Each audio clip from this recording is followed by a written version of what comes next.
Alors, on attaque tout de suite pour ne pas perdre de temps par notre deuxième table ronde. Et comme pour la première table ronde, je vous propose un petit moment pour faire le tour de table et présenter chacun de nos intervenants qui nous fait l'amitié de venir s'exprimer devant vous aujourd'hui. Oui, évidemment, galanterie d'abord. Ma foi, merci. Bonsoir à tous. Je suis Martine Bortolotti, responsable RSE et projet avec un focus particulier sur le volet environnemental chez la papeterie Norske Skog Golbey. Donc c'est une ETI implantée dans les Vosges, donc à Golbey, tout près d'Épinal, et business unit donc du groupe norvégien Norske Skog qui possède 5 unités dans le monde. Voilà, donc à Golbey, on est 350 collaborateurs, on produit à peu près 600 000 tonnes de papier journal, c'est notre spécialité, ce qui représente à peu près 2 fois la consommation française, donc on est très fortement exportateur. Et le marché du journal étant ce qu'il est, c'est-à-dire en décroissance, j'y reviendrai, on a de gros projets d'investissement pour convertir nos activités, convertir partiellement du moins nos activités pour aller sur des marchés plus porteurs, tout en s'intéressant aux enjeux actuels du développement durable. Donc je reviendrai sur ces sujets-là. Parfait, merci beaucoup Martine. Merci. Donc je m'appelle Alain Wilmout, je suis le PDG et cofondateur du groupe 2CRSI. Donc 2CRSI, c'est une entreprise que j'ai créée avec mon frère en 2004, qui compte à peu près 400 salariés dans le monde aujourd'hui, qui dispose de 32 sites dans le monde, 7 usines. Et nous fabriquons en fait des solutions à base de serveurs informatiques qui ont comme particularité d'être les moins consommateurs d'énergie et qui vont même jusqu'à faire du recyclage de chaleur afin d'encore baisser l'empreinte énergétique de notre métier. C'est parfait, merci beaucoup Alain. Nicolas, j'espère que tu as beaucoup de sites partout dans le monde. Je n'ai pas changé depuis tout à l'heure. Donc. Michel Fick, je suis vice-président de l'Université de Rennes, en charge des partenariats socio-économiques. Et également président du pôle Hydreos. C'est un cluster de 170 entreprises qui travaillent dans le domaine de l'eau. Parfait, merci beaucoup Michel, merci à tous les quatre. Sans perdre plus de temps, on va attaquer par Michel.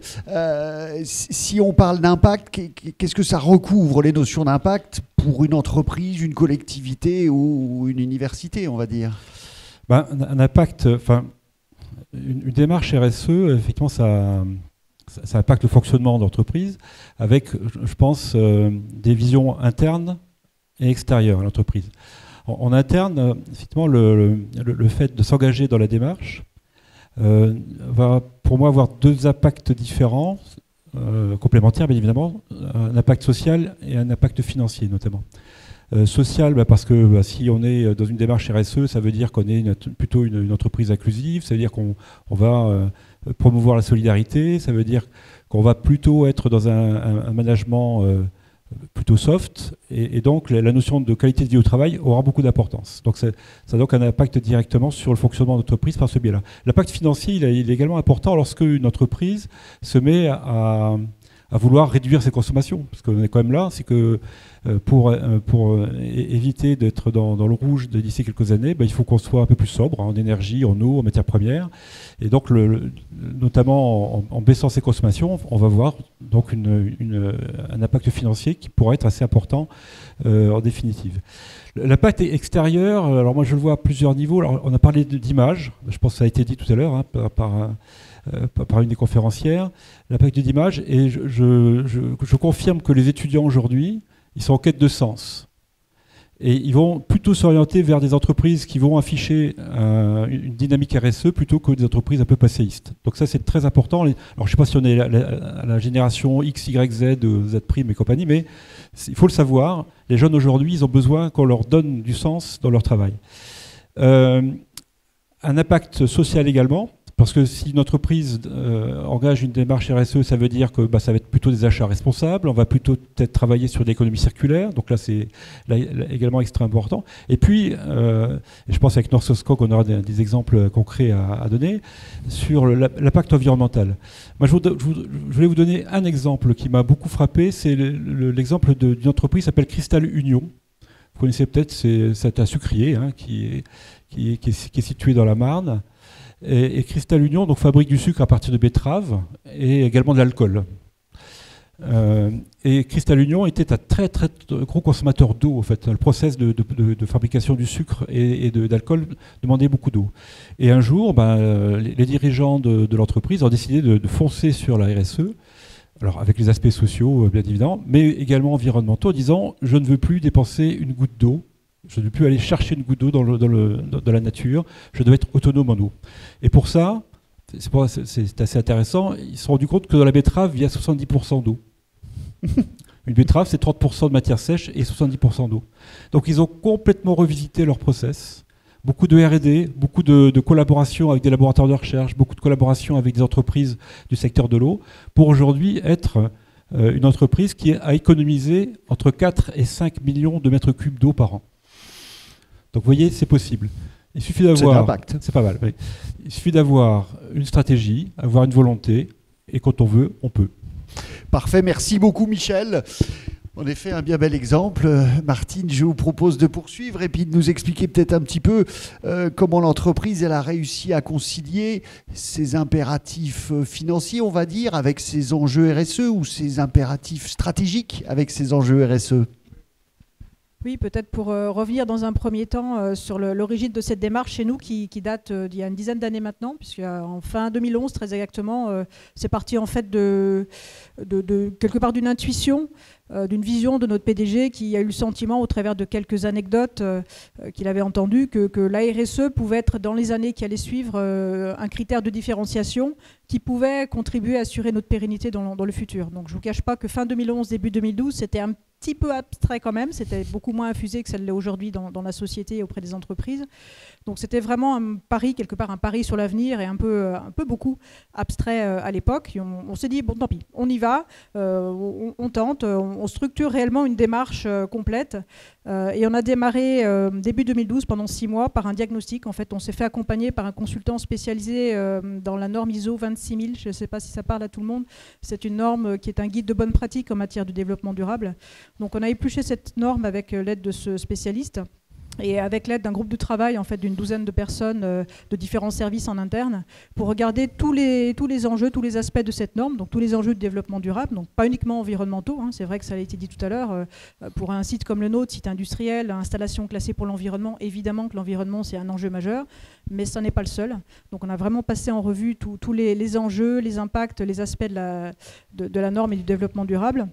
Et en fait, on a fait ce diagnostic en croisant, en faisant une analyse de nos enjeux, nos impacts, nos parties prenantes aussi. Le critère, en fait, on a croisé au travers de ce qu'on appelle une matrice de matérialité, les aspects enjeux, impacts et parties prenantes.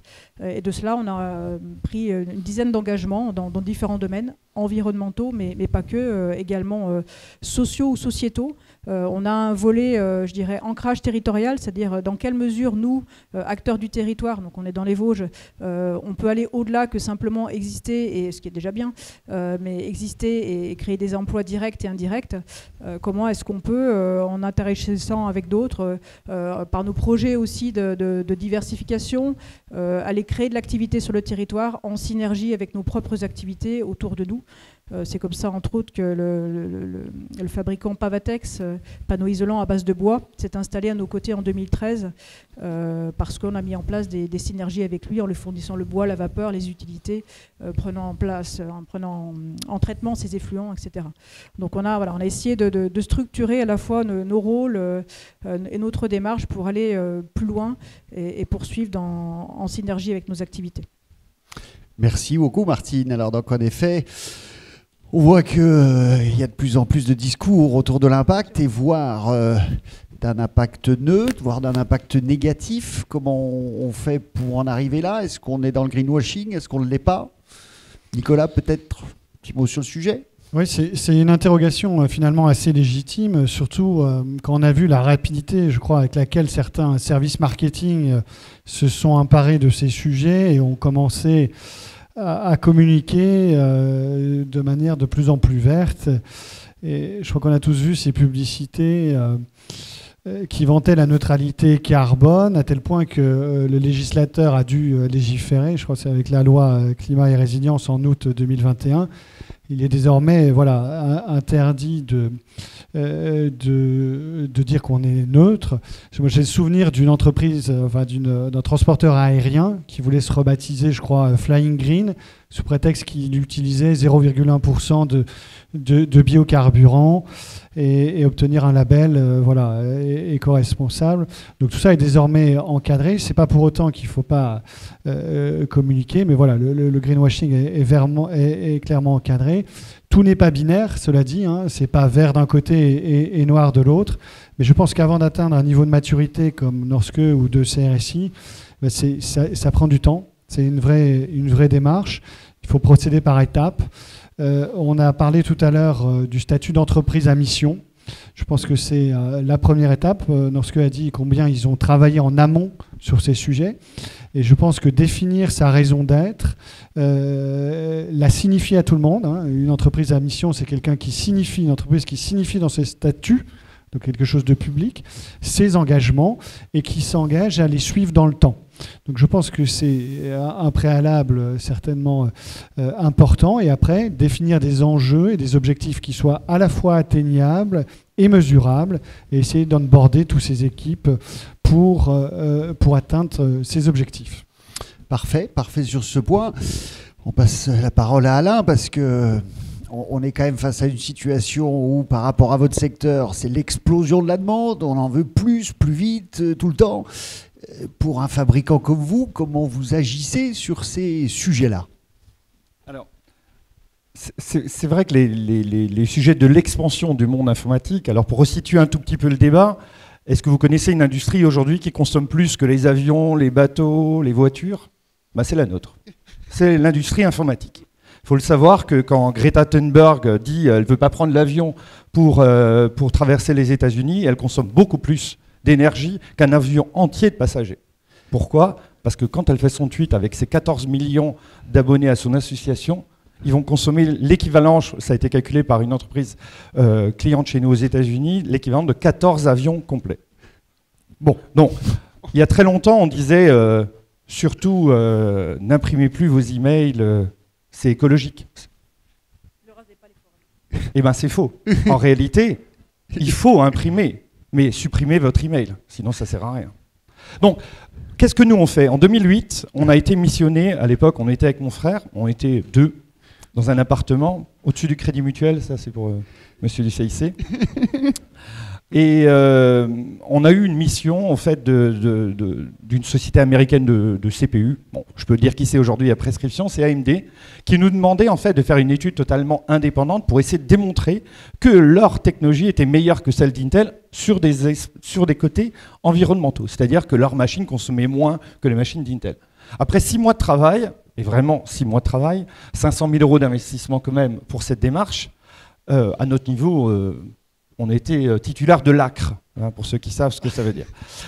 C'était quelque chose d'énorme, et on a juste prouvé le contraire. C'est-à-dire qu'il n'y avait pas, en aucun cas, leur technologie était meilleure que celle d'Intel. On était 3 labos indépendants dans le monde, un aux États-Unis, un en Asie et en France, qui a démontré le contraire. Durant ces essais, on s'est rendu compte d'un truc qui est complètement fou, et que aucun d'entre vous, je pense, n'en a vraiment conscience. Vous prenez une ampoule qui est là-haut, imaginons que vous l'ayez achetée, qui a marqué 60 watts. Est-ce que vous savez combien elle consomme? 60 watts. Merci pour la réponse. En fait, non. Personne ne sait. Et en fait, tant que vous n'avez pas fait réellement une analyse de l'ampoule que vous avez achetée, vous ne pouvez pas le savoir. Elle consomme entre 100 et 200 watts. Ça dépendra beaucoup du fabricant, pas du prix que vous avez mis.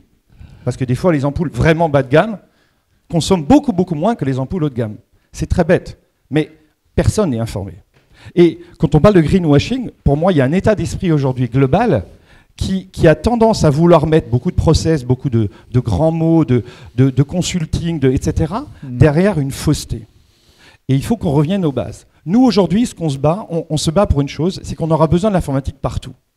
On parle, alors je vais faire un tout petit poil, excusez-moi, c'est pas de la politique, c'est juste de la réalité de la vie. On parle d'Orpea, des problèmes d'Orpea. Je sais que c'est un sujet, moi personnellement j'y étais confronté, ma grand-mère est décédée dans un organisme comme ça par manque de soins.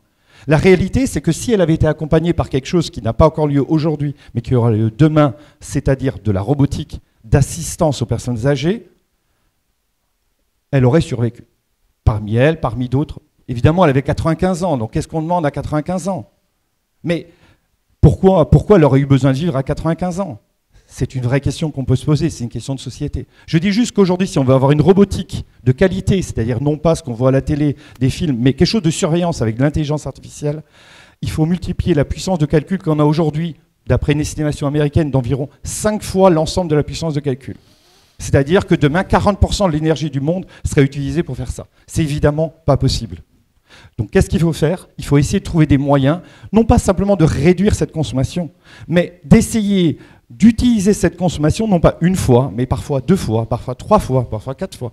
Prenons, très simple, pardon, je parle trop. Allez-y, Alain. Prenons un exemple, un hôpital à Metz, l'hôpital de Mercy, que vous devez tous connaître, étant moi-même lorrain, même si je viens d'Alsace. L'hôpital de Mercy a fait une expérimentation pendant 1 an, avec le concours, et je les remercie ici, de la société Dalkia, vous savez, filiale d'EDF, qui est... Vraiment, je tiens à les remercier pour leurs expérimentations, avec une petite société qui est basée au nord de Metz, qui s'appelle Trésorio, qui d'ailleurs, au passage, pour la dame qui s'occupe des fonds d'investissement, il cherche actuellement des investisseurs, a fait une expérimentation qui est absolument essentielle. Il faut savoir qu'un hôpital aujourd'hui gaspille énormément d'énergie pour rien. Et quand je dis pour rien, c'est pour rien. Cet hôpital gaspille 250 kW en permanence d'énergie fabriquée à partir de gaz qu'on a vraiment besoin. Vous multipliez ça par 130 hôpitaux à peu près en France, ça fait un nombre assez certain, l'équivalent d'un réacteur nucléaire. Je rigole pas, l'équivalent d'un réacteur. Vous savez pourquoi? C'est pas mal. Pour faire un réseau d'eau chaude qui circule en permanence, 24 heures sur 24, pour que les messieurs et mesdames, les médecins, n'aient pas besoin d'attendre que l'eau chauffe au robinet. Vous allez me dire, c'est normal, ça évitera de gaspiller l'eau. Bon, l'eau, on sait la recycler, l'électricité un peu moins. Mais réellement, je vous le dis, cette électricité d'un réacteur nucléaire, pour avoir des boucles d'eau chaude dans l'ensemble des organismes, des établissements dans ce genre-là, pourrait être utilisée et représenterait plus de data centers aujourd'hui en France que l'ensemble des data centers existants. C'est-à-dire que l'ensemble des données aujourd'hui pourraient être installées dans des lieux sécurisés qui s'appellent des hôpitaux, qui fonctionnent 24 heures sur 24, dont l'accès au réseau d'eau est plus sécurisé que n'importe quel data center de France. Tout ça en faisant fonctionner une entreprise publique qui va quand même très mal, qui s'appelle EDF, parce qu'elle va très mal, et il faut absolument pouvoir l'aider, parce que c'est un bien commun qu'il faut qu'on arrive à aider. Donc voilà, au lieu d'utiliser Google ou Microsoft ou des boîtes comme ça, essayons d'utiliser des boîtes françaises comme EDF. Pardon, je fais un peu de... Mais c'est parfait, puisque la conversation se poursuit sur ce problème énergétique, qui est quand même plutôt d'actualité aujourd'hui. Je pense que ça occupe quand même pas mal de monde sur ce sujet. Donc Michel, peut-être du point de vue de l'université, quelles sont les recherches, quelles sont les solutions qui sortent, qui existent, qui s'inventent aujourd'hui? Oui, alors effectivement c'est un projet d'actualité, et un sujet d'actualité, pardon. Et l'université travaille constamment sur ce sujet. Alors vous allez pouvoir bientôt voir des éoliennes plutôt verticales, des choses comme ça, hein. Vous allez pouvoir avoir des panneaux photovoltaïques beaucoup plus performants que ceux qu'on a aujourd'hui. Tout ça, ça avance, hein, et la recherche avance. D'accord. Moi, je voulais focaliser sur deux sujets liés à l'énergie.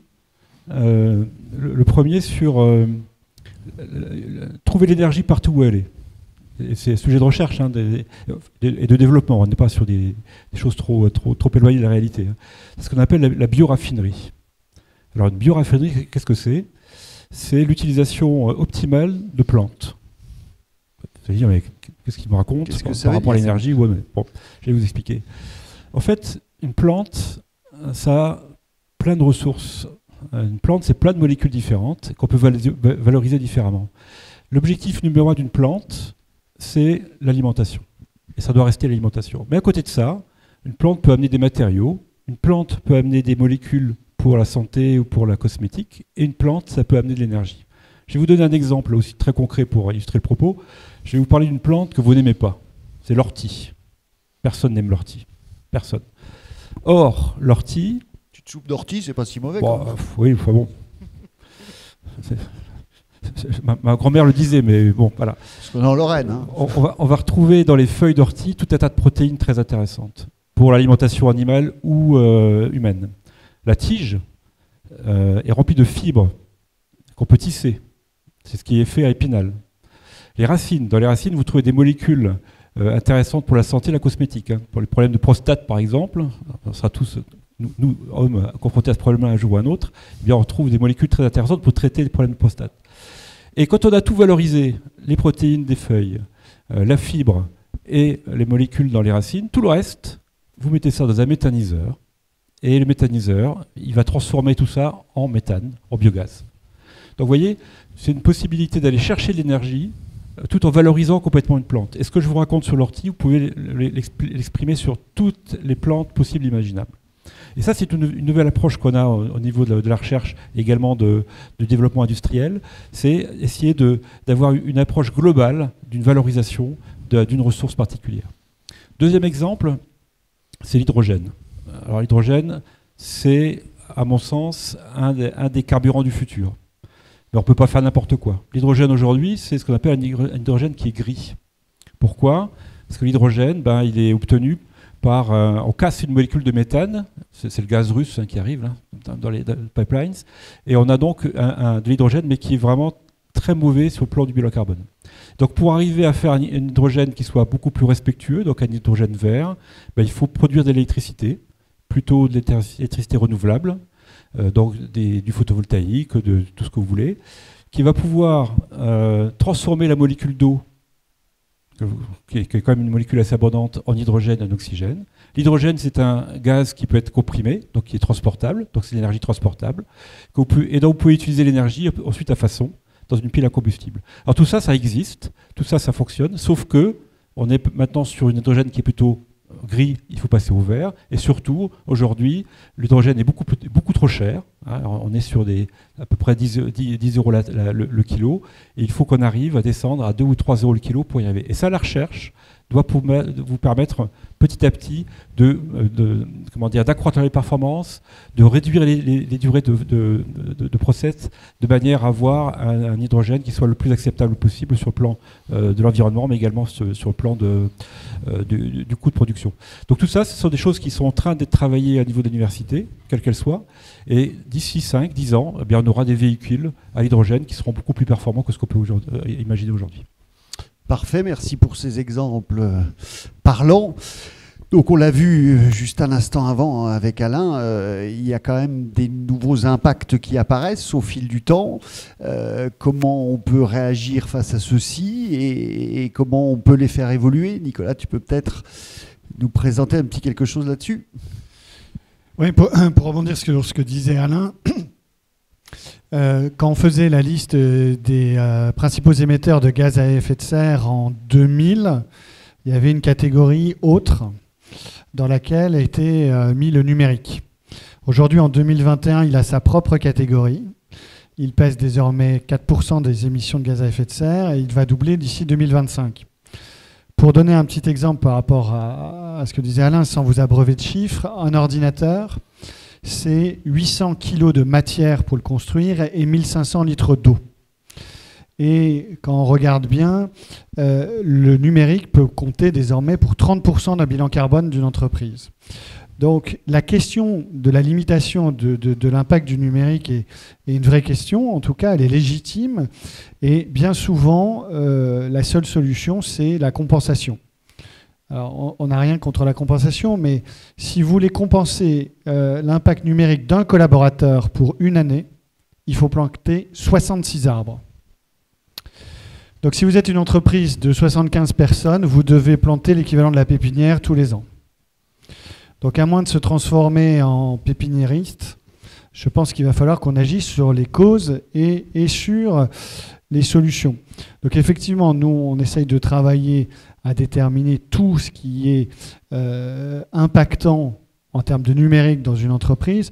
Je pense récemment, on travaillait sur l'impact du numérique d'un client qui était un expert comptable.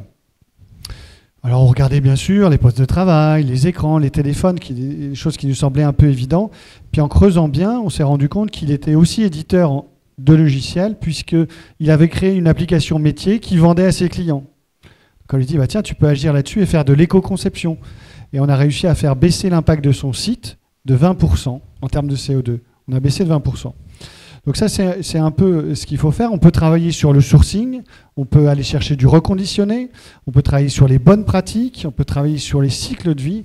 Il y a beaucoup de choses qu'on peut faire et mettre en œuvre pour réduire les impacts. Parfait, merci beaucoup.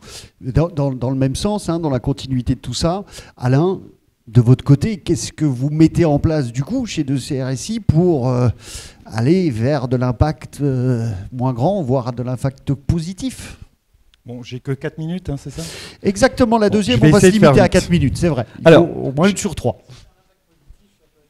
Allez, on est en Lorraine, je vais me vendre la Lorraine, donc je vais la vendre. Donc, dans un petit village que vous avez peut-être déjà entendu, parce qu'il y avait une magnifique fête du battage à Magstatt, je ne sais pas si Bien vous connaissez évidemment. Magstatt, à Bien quelques évidemment. dizaines de kilomètres de Nancy.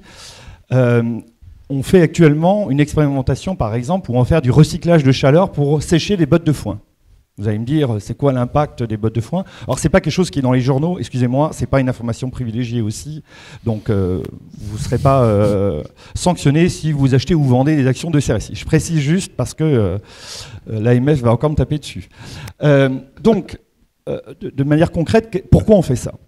Il se trouve qu'au Québec actuellement, le Canada n'a pas les mêmes conditions climatiques qu'en France et ils n'ont pas la possibilité de sécher du foin de façon naturelle au soleil pendant plusieurs heures, 12, 14 heures l'été. Et comme en Suisse, d'ailleurs, au fond des vallées, ils ont besoin d'utiliser des procédés électriques pour chauffer le foin. Et ils veulent réduire, en fait, arriver à la valeur française qui est de 24% de taux d'humidité. Au-delà de 24%, il y a des risques d'incendie, c'est très grave. À 18% de taux d'humidité, les vaches produisent 10% de plus de lait, 5% de plus de protéines, 3% de plus de matières grasses, et surtout émettent 40% de moins de méthane qui vient détruire la couche d'ozone. Je rappelle que les vaches détruisent plus la couche d'ozone que tous les véhicules diesel au monde. D'accord ? Il faut le replacer un peu dans leur contexte. Il faut le rappeler. Comment ? Il faut le rappeler. Il faut le rappeler, c'est vraiment important de se rendre compte qu'il n'y a pas que l'humain qui est sur la planète. Qu'est-ce qu'on fait d'autre?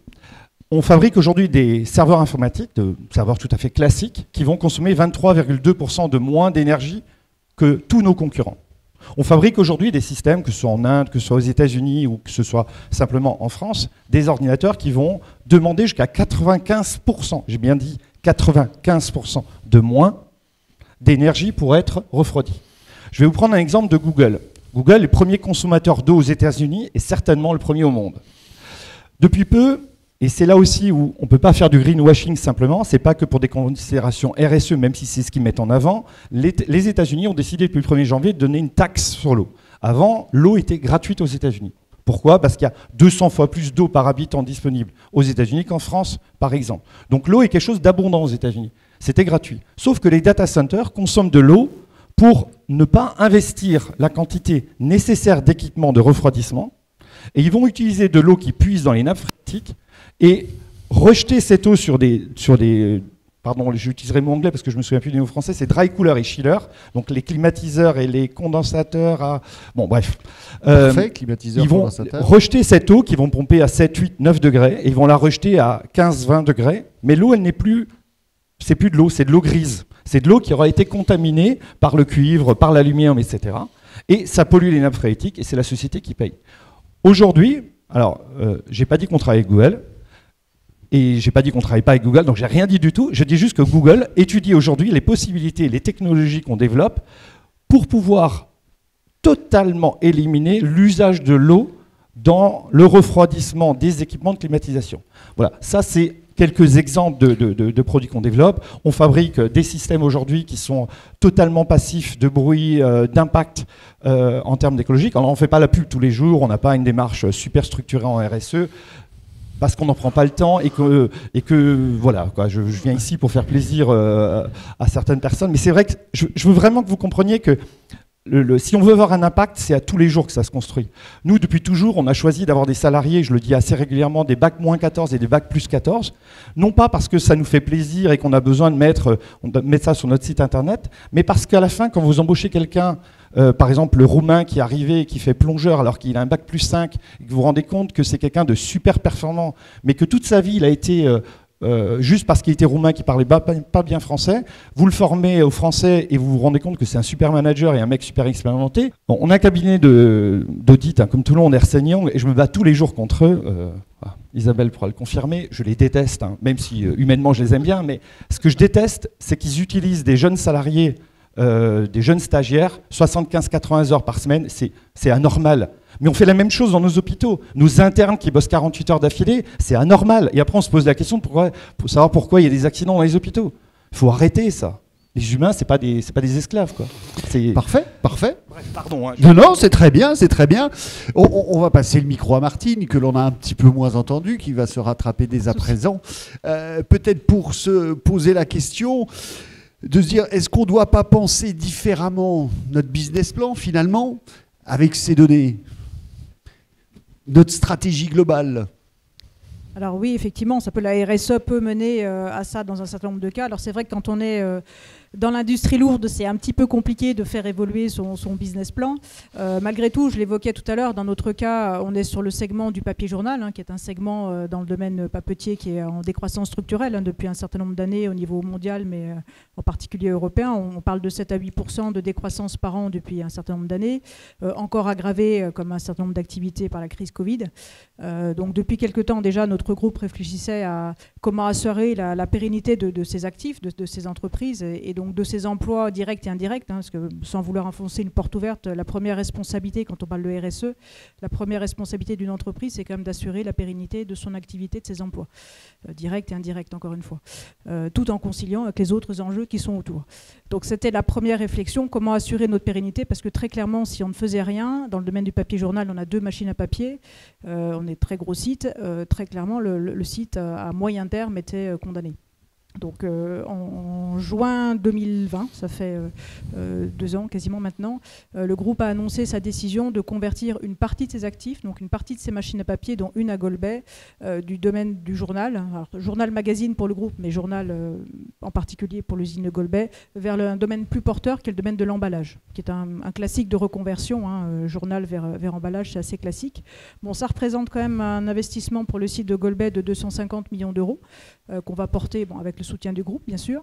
Et cette activité-là va entraîner un certain nombre de modifications sur le site en termes énergétiques, en termes de consommation de vapeur notamment, donc énergie thermique. On aura un besoin renforcé de consommation de vapeur. Donc là, on a réfléchi, on s'est associé à des partenaires, donc Veolia en l'occurrence pour ne pas le citer, et un investisseur pour investir également co-investir en l'occurrence dans une chaudière à biomasse. Une chaudière qui va valoriser, qui va utiliser non pas du gaz d'origine fossile, mais des produits, des boîtes fin de vie, ce qu'on appelle des boîtes classe B, donc boîtes d'émolition, anciennes huisseries, etc., pour produire notre vapeur. Donc ça, c'est une première chose, un premier élément de réflexion sur les choix énergétiques. Dans nos matières premières, on va aussi évoluer. Aujourd'hui, on utilise du bois en partie pour un tiers dans nos matières premières. Alors, ce n'est pas une honte d'utiliser le bois, hein. Je fais juste une petite parenthèse, c'est du bois. On est contributeurs, acteurs de la filière bois par les coproduits de scierie qu'on utilise et par les rondins d'éclaircie. Alors, on a accompagné la filière bois, on a annoncé en juin 2020 qu'on arrêtait l'utilisation de ces matières-là. Mais on a accompagné les acteurs, nos partenaires de la filière bois historique depuis l'origine du site pour s'assurer qu'ils retrouvaient preneurs par rapport à ces matériaux-là. Et on va donc s'orienter vers du 100% recyclé. Donc recyclé pour le carton qu'on va fabriquer demain et recyclé également pour le journal, donc il sera un changement pour nous. Et en faisant cela, en fait, on économise également de l'énergie électrique cette fois-ci, puisque la fabrication de la pâte de bois à partir d'un procédé mécanique qui est le nôtre est très consommateur d'énergie. Aujourd'hui, le site utilise 1 TWh par an. Donc on est électro-intensif. Et le principal poste, c'est justement cette fabrication de pâte de bois. Donc demain, au niveau du recyclage, et beaucoup moins consommateur, on va réduire d'environ 1/3 notre consommation d'électricité.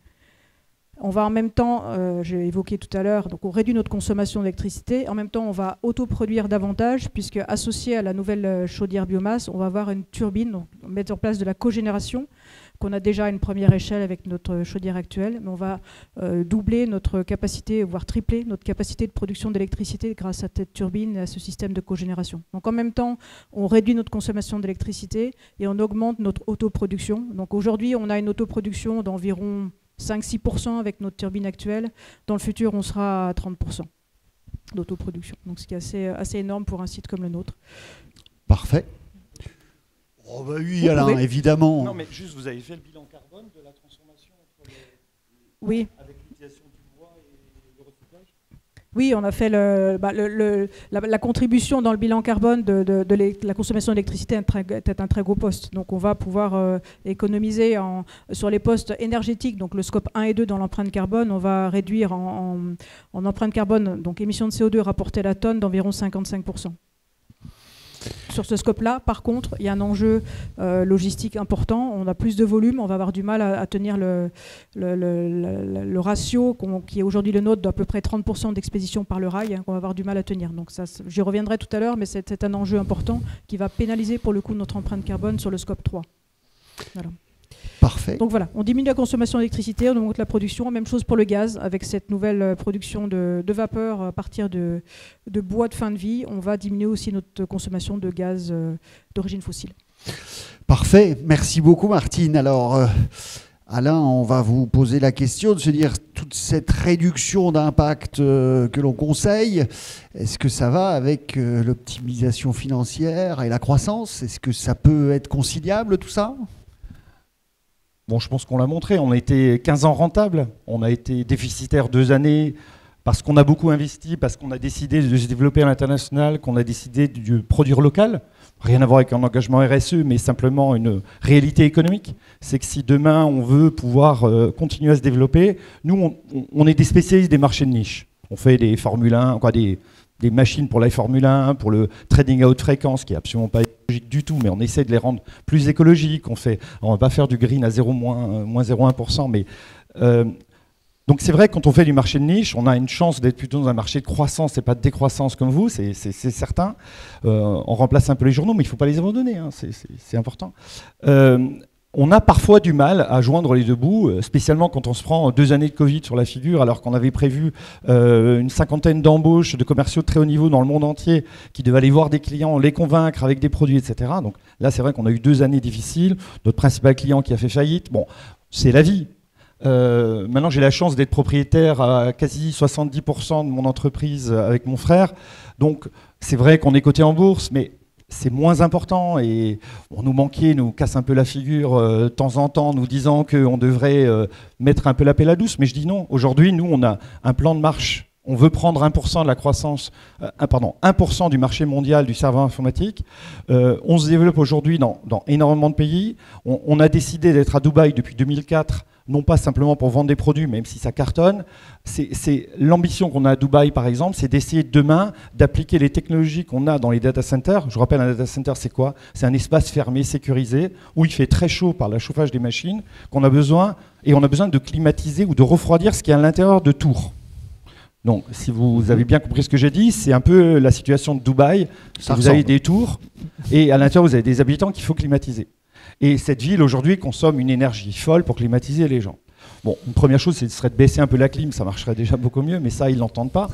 Et aujourd'hui, on essaie de développer, d'adapter les technologies qu'on a adoptées aux serveurs et de les ramener pour les adapter à des tours qui fassent plusieurs centaines de mètres. On est encore loin, hein, on est dans l'exploration et le travail. On a un vrai projet aujourd'hui sur Abu Dhabi qui est une expérimentation dessus, mais on va le faire au coin de la rue aussi. Il y a le maire de Muldolsheim qui est passé au journal de 13h. Pardon, hein, je vous raconte sa petite histoire, mais c'est symptomatique. Au fin mars, donc tous les prix des carburants ont augmenté, le gaz a augmenté, etc. Il a annoncé à la télé qu'il était obligé de fermer ses écoles maternelles parce qu'il n'avait plus les moyens de chauffer les écoles. Non, mais c'est juste complètement fou. Eh ben, aujourd'hui, nous, ce qu'on va lui proposer, c'est la solution que le Danemark utilise et oblige les collectivités locales à faire. C'est le seul pays au monde. C'est d'utiliser la chaleur des serveurs. C'est-à-dire qu'on va lui mettre à disposition un bac à immersion où on plonge des serveurs qui sont refroidis par un système de huile et refroidis lui-même par de l'eau, et on va chauffer ces écoles, alors plus maintenant parce que c'est un peu chaud, mais pour la rentrée, et ça va lui permettre à lui de continuer d'utiliser ces écoles. À nous, ça va nous permettre de diviser la facture par 2, parce que même si vous trouvez que l'électricité n'est pas chère en France, parce que la télé vous le dit, on est un des pays les plus chers en termes d'électricité. Il faut juste rétablir la vérité. Alors pour les particuliers c'est différent, mais pour les entreprises, on paye 14 centimes aujourd'hui du kilowatt. J'ai un data center à New York, on paye 3 cents de dollars du kilowatt. La Suède, membre de la Communauté européenne, vend à 2,1 cents le kilowatt. Si on ne veut pas que demain nos enfants aient plus de boulot, parce qu'on n'aura pas su former des gens dans le monde de numérique, etc., qui sont quand même des métiers d'avenir, ce sera aussi parce qu'on a peut-être laissé partir tous les data centers dans d'autres pays. Donc il faut un moment ou un autre qu'on se mobilise. La mobilisation, ça passe aussi par les collectivités qui vont utiliser le chaleur. On est en Lorraine, moi je vais beaucoup bosser ici en Lorraine et en Alsace pour pouvoir faire des démonstrateurs, pouvoir bosser dans les, comme je vous ai dit, dans les hôpitaux, les universités, etc. Faut juste un moment se dire que l'argent, c'est pas un mal. Moi, je suis pas une entreprise à mission. Nous, on veut gagner de l'argent. Et moi, je veux gagner de l'argent parce que je veux que mes salariés, ils aient de quoi vivre correctement. Si nos salariés seront mieux payés, et je rêve d'une chose, en l'an 2000, Microsoft a payé $1 million de primes à tous ses salariés. Alors ça peut paraître gigantesque, mais c'est des choses qui arrivent fréquemment dans la Silicon Valley, mais qui n'arrivent pas en France. Alors, Madame la députée, si vous avez le bonheur et la chance de continuer votre mission, moi, personnellement, ce que je vous invite à faire, c'est à continuer la démarche incroyable qu'a fait M. Macron dans un sens comme dans l'autre, c'est-à-dire qu'il a moins taxé en faisant un forfait, mais il a plus taxé les gens comme moi qui auraient voulu partir en Suisse et qui auraient eu tout intérêt à partir en Suisse, et je ne peux plus partir ni en Suisse ni ailleurs d'ailleurs, sinon je suis ruiné, et vraiment. Mais je pense que c'est quand même une politique raisonnée et raisonnable. Et si on ne veut pas que demain les extrêmes augmentent dans la politique, il faut un moment ou un autre qu'on se pose vraiment les bonnes questions. Est-ce que l'avenir de nos jeunes, c'est de devenir tous footballeurs ou chanteurs? C'est pas possible. C'est pas possible. Il y a des métiers aujourd'hui. On parle souvent des tailleurs de pierre à cause de Notre-Dame, mais ça fait des années que les tailleurs de pierre cherchent des métiers. C'est 4 000 € net par mois, un tailleur de pierre. 4 000 € net par mois. Qui gagne 4 000 € net par mois dans la salle? Jeune sorti de l'école. Chaudronnier. Ma première entreprise, je voulais la monter avec un copain à moi qui faisait chaudronnerie. On avait 16 ans. Il faisait un CAP de chaudronnier à Bérennes-les-Saint-Avold. À Bérennes-les-Forbach, pardon. Aujourd'hui, il est prof à... Je suis désolé, hein, pour moi, c'est un sujet qui tient vraiment à cœur. À Wissembourg, vous avez une formation de BTS. Aujourd'hui, il y a 12 enseignants pour 6 élèves. Est-ce que c'est idiot? Non. Ces gamins, ils ont 40 offres d'emploi le jour où ils rentrent dans cette formation. Ils sont entre 4 000 et 5 000 € net par mois. Mon fils était au lycée Fussel-le-Cléange, le lycée un peu chicose de Strasbourg, à côté de la cathédrale. On avait un gamin, j'étais au conseil de classe, on avait un gamin qui a commencé à développer une bactérie. Il a été en fauteuil roulant, parce qu'on lui, psychologiquement parlant, mais c'était physique, parce qu'on lui a empêché de devenir garagiste. La fille du bâtonnier de Strasbourg, qui était une craque à l'école, on lui a interdit de faire des études littéraires, le proviseur refusait. Trimestre d'après, elle a eu un 0 en maths, 0 en physique. C'est inadmissible. Il faut qu'on revoie pas nos politiques, il faut qu'on revoie tous en tant que parents, en tant que citoyens, il faut qu'on se batte tous les jours contre ça. Alors j'utilise cette tribune, je suis désolé, mais je les utilise toujours à chaque fois qu'on me donne la parole. Alors, on ne me donne pas souvent la parole, alors ne vous inquiétez je vais arrêter pas, c'est là. normal. Mais vraiment, c'est un truc de tous les jours qu'il faut faire. Il faut arrêter de croire que les politiques et les députés, ils ne peuvent pas tout faire. Non mais c'est vrai, ils sont là pour faire des lois, ils ne sont pas là pour changer notre société. Bon, allez, j'arrête. Merci beaucoup Alain. Et pour conclure rapidement, si on y arrive, lorsque on a compris que ça fait plus de 10 ans que vous êtes acteur sur ce sujet et investi sur le sujet, quel bilan on peut dresser un petit peu de ces investissements et de tout ce qui en ressort finalement au bout du chemin après 10 ans? Alors je vais tâcher d'enchaîner après ce plaidoyer très dynamique, mais c'est très bien, il n'y a pas de souci. Alors le retour d'expérience, effectivement, on a la chance d'avoir un certain retour d'expérience maintenant, après ce pari sur l'avenir que j'évoquais tout à l'heure, il y a 10 ans en arrière. Qu'est-ce que ça nous a apporté aujourd'hui? C'est une question pas toujours facile à évaluer. Le bénéfice d'une démarche RSE pour une entreprise, notamment une ETI comme nous, je dirais il y a deux mots-clés qui ressortent. D'une part ouverture et d'autre part confiance. Alors l'ouverture, pourquoi? Parce que ça nous a... C'est vrai qu'avant on était plutôt, on va dire, centré sur notre nombril en termes d'activité. On ne regardait pas très haut autour de nous, ni en termes d'activité, ni en termes d'acteurs de territoire. Or en fait on s'est aperçu que c'était quand même bien d'aller voir un petit peu à l'extérieur, de trouver des solutions avec les autres sur le territoire, de créer des mutualisations, comme j'évoquais tout à l'heure avec Pavatex, de ne pas hésiter aussi à se lancer dans l'innovation. On a mené tout un... Je n'ai pas évoqué tout à l'heure, mais des projets de conversion, pas de conversion, mais en tous les cas de diversification dans le domaine de la chimie verte avec des coproduits du bois. Je regarde Stéphane Gégou, là, qui est dans la salle, avec Harmonic Pharma, où on avait notre projet le bois santé, où l'idée c'était de valoriser dans le domaine de la cosmétique, par exemple, ou de la nutraceutique, des coproduits du bois à partir de nos propres produits. Donc on a dû malheureusement abandonner du fait du gros projet de conversion industrielle. Mais voilà, on s'est ouvert vers l'extérieur, on a regardé avec d'autres ce qu'on pouvait faire en synergie avec nos activités. Et je crois que sur un territoire, l'idée derrière c'était de créer de l'activité autour de nous, en synergie autour de nous. Et sur un territoire, ce qui fait la force d'un territoire en particulier, c'est le dynamisme de chacune des entreprises entre elles, individuellement, mais aussi leur capacité à se mettre en réseau et à travailler ensemble pour trouver des solutions locales sur tous les sujets. Donc ça, voilà, beaucoup d'ouverture vers l'extérieur dans nos activités, dans nos relations, dans les solutions qu'on peut trouver par rapport à nos problématiques. Et juste un exemple par rapport à ça, c'est, je l'évoquais tout à l'heure, le challenge logistique. Aujourd'hui, on a un challenge logistique pour le futur. Comment est-ce qu'on peut développer davantage le rail, donc, par rapport à nos volumes. Donc l'idée, c'est de développer du bimodal, rail-route. Donc évidemment, on y travaille avec nos partenaires transporteurs, ça va de soi. Mais même si on est très gros, on n'est pas encore assez gros pour optimiser les flux logistiques. Donc on prend notre bâton de pèlerin et on va chercher autour de nous d'autres acteurs industriels qui ont des flux et qui pourraient se mettre en mutualisation avec nous pour trouver une solution de territoire sur l'optimisation de ces flux dans le futur. Donc voilà, ça c'est une idée qu'on n'aurait pas forcément eue dans le passé. Donc premier mot-clé, ouverture. Et le deuxième, confiance, je dirais, ou crédibilité qu'on a acquis auprès de nos parties prenantes, que ce soit clients, fournisseurs, financeurs, autorités de tutelle comme l'Adréal. C'est vrai que tout ça, ça aide quand on a la confiance de nos parties prenantes par rapport à des projets tels qu'ils sont aujourd'hui d'une importance assez conséquente. Il faut, pour l'acceptabilité de ces projets-là, qu'on soit suivi par nos parties prenantes de manière générale, qu'ils soient financeurs, qu'ils soient autorités, mais aussi en interne par nos collaborateurs. Donc on a aussi toute une phase d'accompagnement au changement en interne. Et c'est ça que ça nous apporte, en tous les cas, le retour d'expérience, l'acceptabilité qu'on a pour mener nos projets aujourd'hui. Si on n'avait pas mené notre démarche RSE, on n'aurait pas eu ce bénéfice-là, probablement, pour l'instruction de ces projets en cours. Voilà. Parfait, merci beaucoup Martine, merci Alain, merci Michel, merci Nicolas. C'est la fin de cette partie table ronde. Je vais laisser un petit mot de conclusion à ces messieurs, même pas. Donc, si, bah, très bien. Alors, je vous laisse la parole. On applaudit, on remercie chaleureusement nos participants. Merci à vous. Écoutez, alors, plein de choses ont été dites et je trouve que c'est absolument passionnant parce qu'au fond, ce qui est, je trouve, assez significatif dans les témoignages que vous avez fait vivre là au travers de 2 tables rondes, c'est à quel point c'est, au fond, très collectif comme défi.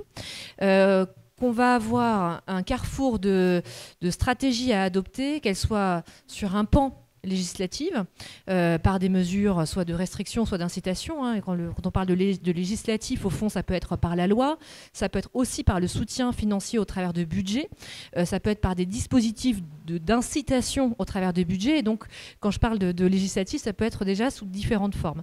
Mais ça peut être aussi sur des initiatives, j'ai envie de dire, d'acteurs, et où on voit très fort l'interdépendance des acteurs les uns avec les autres. Et c'était pour moi assez significatif de vous entendre, parce qu'on voit à quel point l'acteur engagé prend en considération le système. Alors moi, c'est mon dada, hein, les enjeux systémiques, mais c'est... Je ne sais pas si je me suis auto-censurée. C'est absolument significatif, je trouve, de le voir à quel point, si on veut être dans l'impact, on est dans l'impact avec son client, on est dans l'impact avec son sous-traitant, on est dans l'impact avec son fournisseur. On est effectivement au niveau sociétal dans des enjeux qui sont tout à fait pluriels. Au fond, dans cette dernière mandature, je ne reviens pas sur les présentes parce que c'est un chemin qui n'est pas nouveau, hein, et des engagements qui ne sont pas nouveaux. Sur cette dernière mandature, on a essayé de travailler de manière assez systémique là aussi, au travers déjà de l'impact qu'on a un peu cité ce soir, et au fond en très forte cohérence avec ce que vous avez cité, Madame, tout à l'heure, l'Organisation internationale normative et cette norme ISO 26000. Et l'idée étant que, effectivement, c'est dans une inscription nationale européenne, internationale, qu'on va pouvoir améliorer ces enjeux de responsabilité sociale des entreprises et leur impact à l'échelle de la planète, et évidemment sans se soustraire à nos responsabilités individuelles et j'ai envie de dire collectives au sens des unités que nous construisons au niveau des collectivités, des entreprises et autres. On a eu un certain nombre de lois, donc la loi Pacte, mais je pense aussi à la loi que j'ai moi-même portée d'ailleurs sur la prévention en santé au travail, mais aussi sur la loi liberté de choisir son avenir professionnel. Alors, vous allez me dire quel est le lien ? Beaucoup de liens, puisqu'on a par exemple porté là l'index d'égalité femmes-hommes, mais également réformer le calcul des obligations d'emploi en matière de travailleurs handicapés, ou également responsabiliser par exemple les employeurs qui allaient sous-traiter à des travailleurs détachés. Tout ça fait sens au regard des témoignages que vous avez pu porter, mesdames et messieurs, parce qu'au fond, on voit à quel point tout ça est encore une fois un ensemble et tout à fait interdépendant. On a un peu évoqué les questions de gouvernance, mais à mon avis, elles sont extrêmement importantes parce qu'elles impulsent beaucoup de choses au niveau de l'entreprise.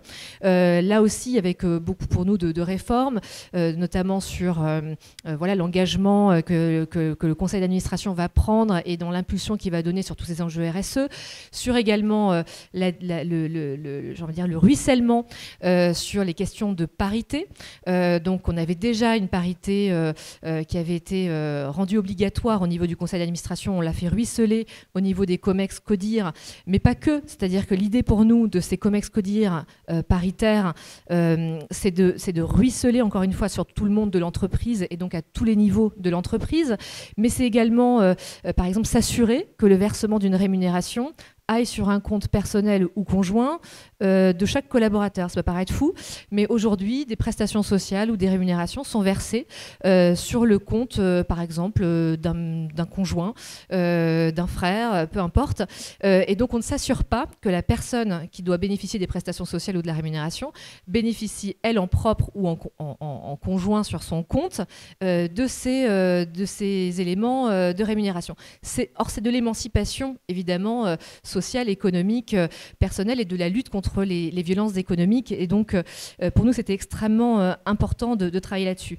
Mais tout ce qui est conciliation vie perso-pro a été pour nous aussi énormément personnel, professionnel, a été évidemment énormément travaillé. Je pense par exemple au travers du congé paternité.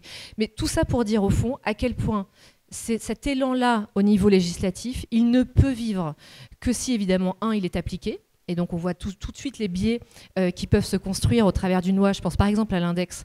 Au fond, on voit la très belle performance des entreprises de manière générale sur certains index de parité femmes-hommes, pardon de le dire, mais pourtant, on n'y est vraiment pas du tout. Et donc, on peut se poser aussi la question de toutes les mécaniques qui sont mises en œuvre par les uns et les autres pour contourner ensuite les obligations. Et donc, l'importance de dépasser uniquement la considération juridique pour aller vraiment travailler sur des considérations beaucoup plus sociétales. Moi, je ne suis pas forcément pour le name and shame organisé de manière législative, mais au fond, la société y vient. Et on parlait tout à l'heure d'attractivité, de filières, de secteurs qui ont du mal à recruter.